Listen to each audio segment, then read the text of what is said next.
বর্তমান সময়ে কোরআন নিয়ে যে বিতর্কগুলো করা হয় আর কি, সেখানে কিছু গুরুত্বপূর্ণ কথা আছে। যেমন একটু মনোযোগ দিয়ে শুনবেন, হ্যাঁ না উত্তর দেওয়ার চেষ্টা করবেন। যেমন বলা হচ্ছে যে কোরআনই আমাদের জন্য যথেষ্ট। এই কথাটা ঠিক না বেঠিক? হ্যাঁ, বেঠিক না ঠিক? বেঠিক। কোরআনই যদি আমাদের জন্য যথেষ্ট হইতো তো রাসূলকে পাঠানোর তো দরকার হইতো না। কোরআনের ব্যাখ্যাই তো হচ্ছে রাসূলুল্লাহ সাল্লাল্লাহু আলাইহি ওয়াসাল্লাম, কানা খুলুকুহুল কোরআন, আয়েশা রাদিয়াল্লাহু আনহা যেভাবে বলছেন। আচ্ছা, একজন মানুষকে যখন প্রথমেই বলা হবে যে কোরআনই আমাদের জন্য যথেষ্ট, একজন মুসলিম সে কি মনে করবে? সে বলবে কথাটা ঠিক।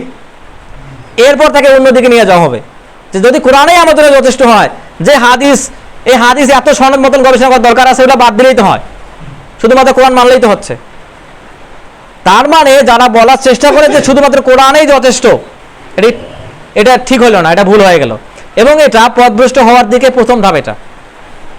এরপর আরো বলা হচ্ছে সকল কিছুর বর্ণনা কোরআনে আছে, মা ফাররাতনা ফিল কিতাবি মিন শাইইন, সকল কিছু বর্ণনা পবিত্র কোরআনে আছে। তো যেহেতু সকল কিছু বর্ণনা পবিত্র কোরআনে আছে, তাহলে হুজুরেরা নতুন নতুন কথা বলে কেন? যেমন আমাদেরকে বলে এই নতুন হাদিস তো এতদিন শুনি নেই, নতুন নতুন হাদিস আপনারা কই পান? তো সকল কিছু বর্ণনা যদি কোরআনে থাকে তার মানে হাদিসের দরকার আছে? দরকার তো নাই। তাহলে সকল কিছু বর্ণনা কোরআনে থাকার অর্থ কি? সকল কিছু বর্ণনা কোরআনে থাকার অর্থ হচ্ছে কোরআন একটা হচ্ছে মৌলিক গ্রন্থ, যেখানে কোনো জিনিসের সাইন দেওয়া থাকবে, একটা চিহ্ন দেওয়া থাকবে, সেটা গবেষণা করে সেখান থেকে আমাদের জীবন বিধান খুঁজে বের করে নিতে হবে ফিকহের মাধ্যমে, হাদিস থেকে। তো এই হচ্ছে নীতি। এখন কেউ যদি বলে যে পবিত্র কোরআনে সকল কিছু বর্ণনা আছে, হাদিস মানার দরকার নাই, এটা ঠিক হবে না ভুল হবে?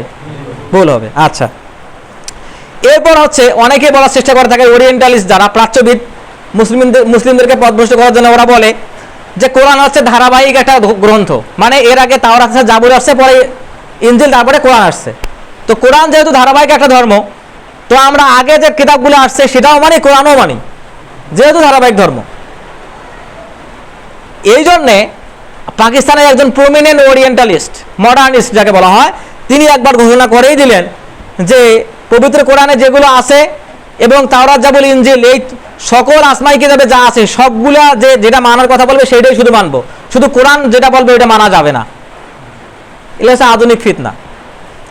এরপর অনেকে বলার চেষ্টা করে দেখেন যে কোরআনে ভুল আছে, ব্যাকরণগত ভুল, যেটা আমি গত শুক্রবার জুমায় আলোচনা করছি যে কোরআনে ব্যাকরণগত ভুল আছে। যেমন বাংলাদেশের কিছু পাতি নাস্তিক, ছোট নাস্তিক, নাস্তিক হওয়ার যোগ্যতাও এদের নাই, তো এরা বলতেছে কোরআনে নাকি ব্যাকরণগত ভুল আছে। তখন কি হলো, মৌলবীদের কাছে গেল, ওনাদের কাছে কোরআনের ব্যাকরণ জানা নাই। তো এটা জবাব কি? এটা জবাব হচ্ছে পবিত্র কোরআন যখন নাজিল হইল, পবিত্র কোরআন নাজিলের 25 বছর পরে ব্যাকরণ গবেষণা শুরু হয়েছে কোরআনের ভাষাকে বোঝানোর জন্য। তো যখন ব্যাকরণের আবিষ্কারে কোরআন নাজিলের পরে, তো সেটা দেখে কোরআনকে পরীক্ষা করা যাবে? এটা তো ইতিহাস না জানার ফল। এরপর কি হচ্ছে যে এটাকে বিজ্ঞান সমর্থন করে না, কেউ ধর্মকে বিজ্ঞান দ্বারা যাচাই করতে চায়, অর্থাৎ আকল এবং নকল, তারা সব সময় নিজেদের আকলকে প্রাধান্য দিতে চায়। আকল মানে বিজ্ঞানের কথা বলতেছি, যেটা মানুষের মস্তিষ্ক প্রসূত। তারা এই আকলকে ধর্মের উপর প্রাধান্য দেয়। নকল হচ্ছে ধর্ম। নকল কি? নকল মানে আমরা কোরআন পড়ি কিনা, নকল, কপি, মুসা পড়তেছি, রাসূলুল্লাহ সাল্লাল্লাহু আলাইহি ওয়াসাল্লামের হাদিস গবেষণা করতেছি, এইটার নাম হচ্ছে নকল। আর আকল হচ্ছে কি? আকল হচ্ছে মানুষের বুদ্ধিমত্তা। তাহলে মানুষের মস্তিষ্ক প্রসূত যে সিদ্ধান্তগুলো আছে, বৈজ্ঞানিক বা যে কোনো সিদ্ধান্ত, এই সিদ্ধান্তগুলো কেউ ধর্মের উপরে নিয়ে যায়। এগুলো হচ্ছে গ্রিক যে ফিলোসফি ছিল, সেই দর্শনের ফল এগুলো। যখন মুসলিমরা এই দর্শন চর্চা শুরু করলো, তখন তারা এই কোরআন হাদিসের উপর নিজের মস্তিষ্ককে প্রাধান্য দেওয়া শুরু করলো। আল্লাহর হাত ব্যাখ্যা শুরু করলো, আল্লাহর চেহারা ব্যাখ্যা করা শুরু করলো, মানে মানুষ হয়ে আল্লাহকে ব্যাখ্যা করা শুরু করলো, এবং তারা পথভ্রষ্ট হয়ে গেল। তাহলে বিজ্ঞান, আচ্ছা যদি মোবাইলের উদাহরণ দেই, কেউ যদি বাজারে যায় 50,000 টাকা নিয়ে, 50 বছর আগের পুরানা মোবাইলটা কিনবে না লেটেস্ট মোবাইলটা কিনবে? আধুনিক মোবাইলটা কিনবে কিনা? তার মানে বিজ্ঞানের যে প্রযুক্তিগুলো, এগুলো পরিবর্তন হয়, কিন্তু কোরআন কি পরিবর্তন হয়? তাহলে কোনটা বেশি গ্রহণযোগ্য, যেটা পরিবর্তন হয় নাকি যেটা পরিবর্তন হয় না? যেটা অপরিবর্তনীয় ওইটা গ্রহণযোগ্য, এটা দুর্ভোগ, এটা কোনো পরিবর্তন নাই। তাহলে বিজ্ঞানের সবসময় পরিবর্তন আসছে। প্লেটো, সক্রেটিস, এরিস্টটলরা বলছেন পৃথিবীর সব কিছু মাটি, পানি, বায়ু দিয়ে তৈরি, এনারা এটা বলছেন। পরবর্তীতে কারা আসলো? ডেমোক্রিটাস আসলো, সে বললো সব কিছু অ্যাটম দিয়ে তৈরি, অবিভাজ্য কণা। তারপরে বিজ্ঞানীরা আসলেন, জল ডান্ডলরা আসলেন, অ্যান্টনি ল্যাভোসিয়েরা আসলেন। এনারা কি বললেন যে প্রত্যেকটা পদার্থ ইলেকট্রন, প্রোটন, নিউট্রন দ্বারা তৈরি। বিজ্ঞান কি পরিবর্তন হয় কিনা ওইটাকে আমরা মানতে পারি। যেমন আমরা যদি ইব্রাহিম আলাইহিস সালামের দিকে তাকাই, সূর্যকে দেখলেন, এটা সবচেয়ে ক্ষমতাবান, এটাই বুঝে আমার রব। রাতে তারকাকে দেখলেন, এটা তো প্রতিদিনের প্রজ্বলমান, এটা তো উঠে। দিন রাত প্রতিদিন পরিবর্তন হচ্ছে। পরে তিনি বুঝতে পারলেন যে আসলে এগুলো সবাই পরিবর্তনশীল। দিন হচ্ছে, রাত হচ্ছে, সূর্য ডুবতেছে, উঠছে, চন্দ্র, সূর্য, তারকা সবেরই একটা নির্দিষ্ট সময় আছে। তার মানে যিনি এই সকল কিছুকে নিয়ন্ত্রণ করেন তিনি হচ্ছেন আমার প্রভু। ইব্রাহিম আলাইহিস সালামের ঘটনা পবিত্র কোরআনেই আছে। তাহলে পরিবর্তনশীল কোনো কিছু, যেমন বিজ্ঞান, যারা এগুলোকে বিশ্বাস করে, যারা বিজ্ঞানকে ধর্ম মনে করে, এইটাকে বলে সায়েন্টিজম। বিজ্ঞানকে ধর্ম মনে করার প্রক্রিয়া এটা সায়েন্টিজম বলে, ওটাকে ধর্ম মনে করে ওরা। ওদের ধর্মের ধর্মগুরু হচ্ছেন চার্লস ডারউইন, বিবর্তনবাদের প্রবক্তা। কারণ এরা সবগুলাই একে অপরকে সমর্থন করে। মানে রসুনের সবগুলো কোয়ার পুকটি যে এক পাশে থাকে, সব শয়তানের ওই একটাই বৈশিষ্ট্য, সবাই একসাথে এরা। এরপর এখানে আরো কিছু ব্যাপার আছে যে অধিকাংশ লোক এমন করে। আচ্ছা, অধিকাংশ লোক কি কোরআনের দলিল নাকি কোরআনে অধিকাংশ লোকের দলিল? অধিকাংশ লোক ওয়ামাই ইউমিন বিল্লাহি আকসারুহুম ইল্লা হুম মুশরিকুন, তোমাদের মধ্য থেকে অধিকাংশই মনে করে সে আল্লাহর উপর ঈমান আনছে, কিন্তু তারা মুশরিক। এটা তো আল্লাহর এই কথা। তাহলে অধিকাংশ লোক যা করে সেটা যদি কোরআন সাপোর্ট না করে, তাহলে সেটা কি অধিকাংশ লোকের ভুল নাকি কোরআনের ভুল? আমরা মুসলিমরা এটা বলি যে অধিকাংশ লোক এই এত বড় হুজুর ভুল করেছে, হুজুর দিয়া ধর্ম যাচাই করে। উচিত ছিল ধর্ম দিয়ে হুজুর যাচাই করা, আমরা উল্টো পথে চলি। এরপর হচ্ছে এখানে আরো কিছু বিষয় আছে, যেমন সুফিবাদীরা যেটা বলে, আমি গত সপ্তাহে যেটা বলছি যে আলেম ওলামা নাকি ইসলামের খোসা জানে, আর ওরা ইসলামের মূলটা জানে। তরিকত, মারিফত, হাকিকত, ভিতরের বিষয়টা, গোপন বিষয়টা ওরা জানে, এটা হচ্ছে মূল। আর যারা শরীয়ত মানে এরা আছে ইসলামের খোসা মানে। তো আমি সেদিন বললাম যে তাজউদ্দিন সুবকি, তকিউদ্দিন, এনারা সবাই বলছেন যে এরা হচ্ছে বেয়াদব এবং মূর্খ। যারা এই কথাগুলো বলে এদেরকে আসলে ইসলামী রাষ্ট্রের শাস্তি দেওয়া দরকার। কারণ যারা শরীয়ত ধরে আছে এরাই ইসলামের মূলটা ধরে আছে। যারা তরিকত, মারিফত, হাকিকতের নামে অন্য কিছু বলে, ইসলামের জানায়, ইসলামের ভিতরে ঢোকানোর চেষ্টা করে, এগুলো পরবর্তীতে জিন্দিক হয়ে যায়। তো জিন্দিকদের হত্যা করতে হবে কিনা? জিন্দিকদের হত্যা করতে হবে, রাসূলের হাদিসে আসছে। এরপর আমি আরো কিছু কথা বলবো আপনাদের সামনে। যেমন বুধবারে কিংবা মঙ্গলবারে যারা কোরআনকে অস্বীকার করে আর কি, যারা আমরা তাদেরকে কোরআনিস্ট বলি, হ্যাঁ, আহলে কোরআন বলা উচিত না, তাদেরকে আসলে কোরআন অস্বীকারী বলতে হবে। তো এনারা অনেক কথা, অনেক কিছু করতেছেন এখন। যেমন মঙ্গলবারে কিংবা বুধবারে আমাদের মিঠাপুকুরের প্রেস ক্লাবে যারা এই হাদিস অস্বীকার করে, কোরআন অস্বীকার করে, এদের মিটিং হয়েছে। এরা কদ্দূর পর্যন্ত পৌঁছে গেছে চিন্তা করে দেখেন। এই ফাহিমের কিছু ফ্রেন্ড আছে, ও একদিন আমাকে মেসেঞ্জারে মেসেজ দিল, আপনাদের রানীপুকুরে নাকি এরশাদ মোড়ে একটা দল আছে, এরা সবাই কোরআন অস্বীকার করে আপনাদের এইখানে। তা ও আমাকে একটা গ্রুপে যুক্ত করে দিল, ওদেরকে আমি বিভিন্ন প্রশ্ন করা শুরু করলাম, যেগুলোর আনসার করো, আমি তোমাদের সঙ্গে পরে কথা বলতেছি। পরবর্তীতে ওদের যে অ্যাডমিন, সে এদেরকে সবাইকে গ্রুপ থেকে বের করে নিয়ে গেল, না আর কথা শোনা যাবে না। কদ্দূর আসছে বিষয়টা চিন্তা করে দেখেন। তো এই যে আমি 3 সপ্তাহ ধরে এগুলো বলতেছি, এই বলার উদ্দেশ্য একটাই, আমাদের ছেলেপেলেরা জেনারেল লাইন শিক্ষিত হয়, বের হয়ে আসতেছে, তাদেরকে বলা হচ্ছে কোরআনই যথেষ্ট, হাদিস মানা যাবে না। ছেলেটা কি বিশ্বাস করবে? তাদেরকে যখন বলা হচ্ছে যে কোরআন ধারাবাহিকতা, আগেগুলো মানা লাগবে, এখনটা মানা লাগবে, তারা কি করবে? যে ঠিকই তো, সবগুলোই তো আল্লাহর বাণী, সবাই তো আল্লাহর মানুষ, তারা কি বিশ্বাস করবে? এগুলো এই যে ইন্টারফেথ, এটা সবসময় ছিল। ইন্টারফেথ নতুন ফিতনা অবশ্য, কিন্তু আমাদের ভারত উপমহাদেশের এটা প্রাচীন ফিতনা। সম্রাট আকবরের পরবর্তীতে বংশে আসছে যারা আসছে, যেমন ওনার নাম ভুলে গেলাম আমি, তো উনি একটা বই লিখছে, মাজমা আল বাহরাইন, দারাশিকো, মুঘল বংশের একজন রাজপুত্র, সে বই লিখছে দারাশিকো। বই লিখছে কি মাজমা আল বাহরাইন, 2 সাগরের মিলনস্থল। 2 সাগরের মিলনস্থল কি? 2 সাগর হচ্ছে এখানে হিন্দু এবং মুসলিম ধর্ম, 2 সাগরকে একসঙ্গে মিলাই দিয়ে একটা ধর্ম তৈরি করা হয়েছে, সম্রাট আকবরের দ্বীন ইলাহি। সম্রাট আকবরের দ্বীন ইলাহির পরবর্তী হচ্ছে দারাশিকো। তো এগুলো আমাদের ভারত মধ্যে সবসময় ছিল, এগুলো থেকে আমাদের সতর্ক থাকতে হবে। এরপরে যে বিষয়টা আরো আমাদের প্রত্যেকটা প্রতিষ্ঠানে, এমনকি মাদ্রাসাটাও ঢুকে গেছে। আমাদের মাদ্রাসায় ওয়ার্ল্ড ভিশনের থেকে ত্রাণ পায় এরকম অনেক শিক্ষার্থী আছে। আমি এক মসজিদে গিয়ে দেখলাম, সালাত পড়তে গেছি, ওখানে ওয়ার্ল্ড ভিশনের পোস্টার লাগানো। ওয়ার্ল্ড ভিশনের পোস্টার। বিশ্বে যারা মিশনারি কাজ করে খ্রিস্টান ধর্ম প্রচারের উদ্দেশ্যে, বিশ্বের সবচেয়ে বড় 5টা প্রতিষ্ঠানের মধ্যে একটা হচ্ছে ওয়ার্ল্ড ভিশন। আপনাদের সবার হয়তো এই বাক্যটা মুখস্থ আছে যে আমরাই পারি নারীর বিরুদ্ধে সকল নির্যাতন বন্ধ করতে। এই পোস্টার দেখেন নাই আপনারা? নিচে কি লেখা? World vision.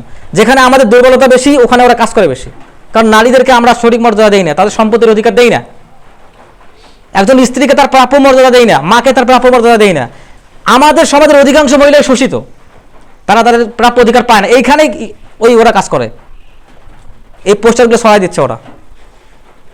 তাহলে এই আমি কিছু নাম নিয়ে আসছি এখানে, যেমন এই প্রতিষ্ঠানগুলো যেগুলো বাংলাদেশে কাজ করতেছে, আপনারা শুনলে অবাক হয়ে যাবেন। যেগুলো পরিচিত সেগুলো নিয়ে আসছি, যেমন কারিতাস একটা সংস্থা আছে, এরপর হচ্ছে এনসিসি, তারপর হচ্ছে দীপশিখা, এটা তো জনপ্রিয় প্রতিষ্ঠান একটা, এরপর হচ্ছে ওয়ার্ল্ড ভিশন, এরা সবাই খ্রিস্টান ধর্ম প্রচার করতেছে। এরপর কি RDRS, নাম শুনেন না এটার? চিন্তা করে দেখেন, রংপুর এবং দিনাজপুর অঞ্চলে এটা সক্রিয়। এরপর হচ্ছে হিট বাংলাদেশ, এটা এখন গ্রামে চলে আসছে। এরপর হচ্ছে সালভেশন আর্মি, তারপর হচ্ছে CCDV, তারপর হচ্ছে অ্যাডরা, তারপর families for children. Families for, নামটা শুনে দেখেন, ফ্যামিলিজ ফর চিলড্রেন, পরিবারের জন্য কাজ করতেছে এরা, একদম সরাসরি ইউনিসেফের সদস্য এরা, পুরো বিশ্বের অবস্থা ওদের হাতে। এরপর আসতেছে, এটা শুনলে আরো আশ্চর্য হয়ে যাবেন, আল হানিফ কল্যাণ ট্রাস্ট। আল হানিফ কল্যাণ ট্রাস্ট। আপনারা যখন ফেসবুকে কোনো একটা ভিডিও দেখবেন, ভিডিও শুরুতে একটা অ্যাড আসে, খ্রিস্টানদের কিতাবুল মুকদ্দাসের অ্যাড। যারা ফোন চালায় সবার এই মোবাইলে অ্যাড আসার কথা। তাহলে এগুলো যে এরা আমাদের ঘরে পৌঁছে গেছে, আপনি আপনার জেনারেশনকে রক্ষা করবেন কিভাবে?